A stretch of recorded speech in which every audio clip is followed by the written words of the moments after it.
Hello दोस्तों, जय हिंद, वंदे मातरम। आप सभी का फूल और माला के साथ स्वागत है हमारे यूट्यूब चैनल पे। तो आप सभी कैसे हैं? उम्मीद करते हैं कि बढ़िया ज़बरदस्त एवं मस्त होंगे और आपकी तैयारी भी है बहुत मस्त चल रही होगी। तो जैसा कि आप लोग जान रहे हैं कि बिहार में चुनाव है और बिहार में नौकरी का पिटारा खुल रहा है बार बार।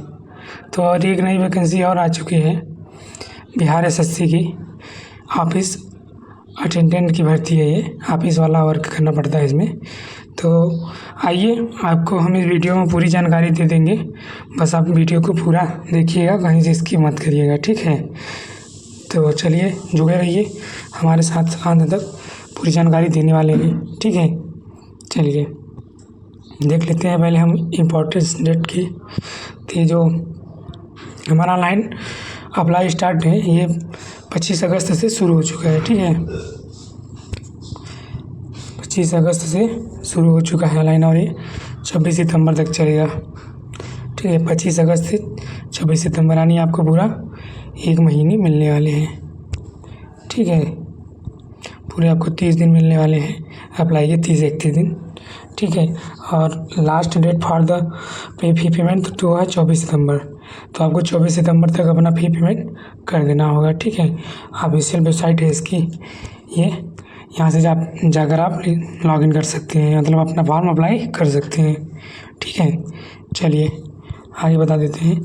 इसमें एक पेपर है या 2 पेपर, सभी को कन्फ्यूजन हो रहा है, तो आप लोग जान लीजिए एक पेपर तभी होगा जब 40,000 से ज़्यादा आवेदन होंगे, समझ रहे हैं?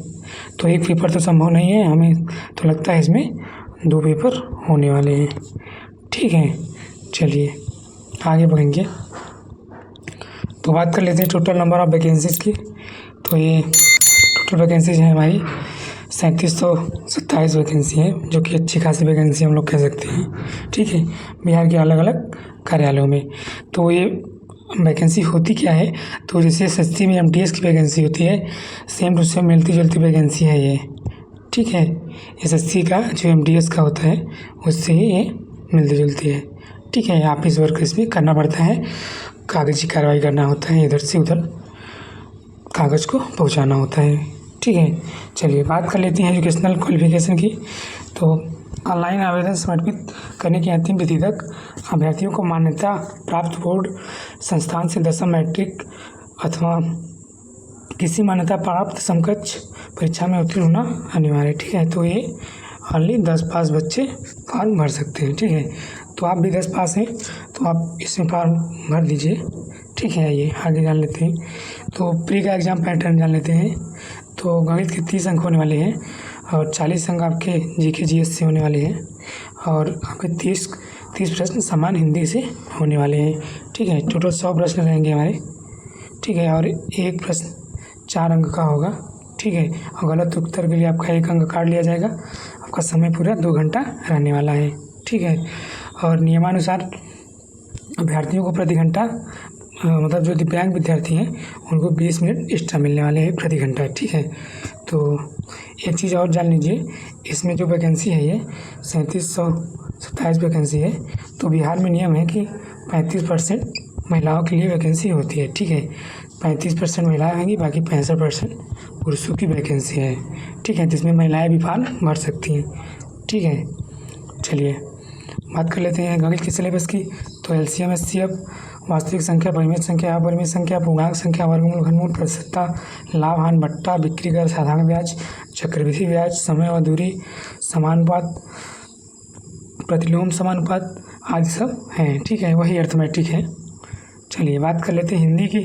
तो हिंदी में आपका संज्ञा, सर्वनाम, लिंग, विशेषण, प्रविशेषण, पर्याय, कारक, मुहावरा, काल, संधि, विलोम, समास, लोकोक्ति, अनेक शब्दों के लिए एक शब्द, शब्द शुद्धि, वाक्य शुद्धि, तद्भव, तत्सम, उपसर्ग, मुहावरा, प्रत्यय, उपसर्ग, ठीक है? बात कर लेंगे सामान्य ज्ञान में। तो सामान्य ज्ञान में अच्छा खासा सिलेबस पूछे जाने वाला है आपसे। तो संसाधन एवं उसकी प्रकार, वन एवं वन्य जीव संसाधन, जल संसाधन, कृषि एवं फसलें, खनिज आदि सभी हैं।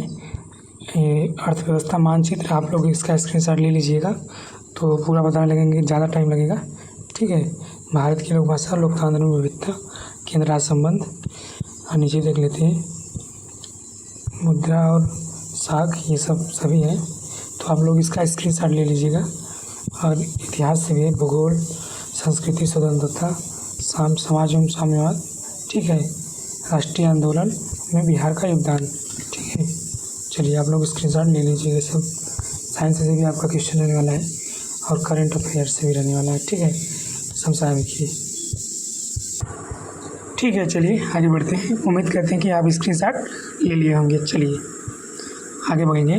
क्वालिफाइंग मार्क्स क्या रहने वाला है, तो बात कर लेते हैं कोटि आरक्षण की, अनारक्षित की। तो अनारक्षित को 40% मार्क फ्री में लाना अनिवार्य है, ठीक है। और बात करेंगे पिछड़ा वर्ग का 36.5% लाना अनिवार्य है, ठीक है। अन्य पिछड़ा वर्ग को 34% लाना अनिवार्य है, ठीक है। अनुसूचित जनजाति को 32% लाना अनिवार्य है और महिला वर्ग को भी 32% लाना अनिवार्य है, ठीक है। और दिव्यांग के सभी वर्ग को 32% लाना अनिवार्य है, ठीक है। चलिए आगे बढ़ेंगे हम सभी। चलिए देखेंगे आगे है। तो बात कर लेते हैं परीक्षा शुल्क की। तो सामान्य वर्ग, पिछड़ा वर्ग और अत्यंत पिछड़ा वर्ग पुरुष अभ्यर्थियों के लिए 540 रुपये फीस रहने वाली है। देख लीजिए 540 रुपये ले रहे हैं, ठीक है। चलिए अनुसूचित जाति, अनुसूचित जनजाति बिहार के स्थायी निवासी के लिए 135 रुपये, ठीक है। और सभी श्रेणी के दिव्यांग अभ्यर्थी के लिए 135 रुपये है इनके लिए, ठीक है। चलिए और बात करेंगे कि महिलाओं के लिए सिर्फ बिहार स्थायी महिलाएं, तो उनके लिए भी 135 रुपये लगने वाला है, ठीक है। और बिहार राज्य के बाहर सभी श्रेणी के अभ्यर्थियों के, पुरुष हो या महिला, सभी को 540 रुपये फीस देना पड़ेगा, ठीक है। सभी को 540 रुपये देना पड़ेगा जो बिहार के बाहर के राज्य से फार्म भरेंगे। इसका मतलब ये है कि जो आप किसी भी स्टेट से आप इसका फार्म भर सकते हैं, ठीक है। चलिए आगे बढ़ेंगे। बात करेंगे उम्र सीमा की। तो उम्र सीमा की गणना आपकी होने वाली है 1/8/2025 के आधार पर, ठीक है। चलिए तो आपकी न्यूनतम आय 21 वर्ष होनी चाहिए, सभी कोटियों के लिए समान है, ठीक है। चलिए आगे देख लेते हैं। अधिकतम आयु की सीमा सरकार द्वारा निर्धारित की गई है या विभिन्न वर्गों के लिए अलग अलग है, ठीक है। अनारक्षित पुरुषों के लिए 37 वर्ष है, ठीक है। पिछड़ा वर्ग एवं अत्यंत पिछड़ा वर्ग पुरुष एवं महिला के लिए 40 वर्ष रहने वाला है, ठीक है। अनारक्षित महिला के लिए 40 वर्ष रहने वाला है, ठीक है। अनुसूचित जाति एवं अनुसूचित जनजाति के पुरुष और महिला दोनों के लिए 42 वर्ष रहने वाले हैं, मानिए 21 से 42 वर्ष वाले फार्म भर सकते हैं। सभी श्रेणी के दिव्यांग अभ्यर्थियों के लिए आपकी उपयुक्त श्रेणी की अधिकतम उम्र सीमा से 10 वर्ष की छूट होने वाली है, ठीक है। तो उम्मीद करते हैं आप लोग यहाँ तक समझ गए होंगे। तो यहाँ तक हम आपको पूरी जानकारी दे चुके हैं। अगर आपको कोई भी कन्फ्यूजन होता है तो हमें कमेंट करके पूछ सकते हैं आपसे भी। और इसका नोटिफिकेशन बहुत लंबा चौड़ा है, जो मैं अपने टेलीग्राम पे डाल दूंगा इस नोटिफिकेशन को, वहाँ से आप पूरा उसको पढ़ लीजिएगा। और अगर कोई कन्फ्यूजन रहता है तो हमें तुरंत मैसेज कर दीजिएगा इंस्टाग्राम पे, वहाँ इंस्टाग्राम का लिंक भी हम डिस्क्रिप्शन में दे देंगे, या कमेंट में आप हमें पूछ लेंगे तो आपको तुरंत रिप्लाई मिलने वाला है, ठीक है। तो आप लोग इसमें फॉर्म भर दीजिए लास्ट डेट से पहले, ठीक है। तो उम्मीद करते हैं आप सभी को हम पूरा जानकारी दे चुके हैं। तो आप सभी को फिर से जय हिंद, नमस्कार। हम मिलेंगे आपका अगली वीडियो में आपसे, और फिर आप सभी का फूल माला से स्वागत करेंगे, ठीक है। चलिए तो नमस्कार, जय हिंद, जय भारत।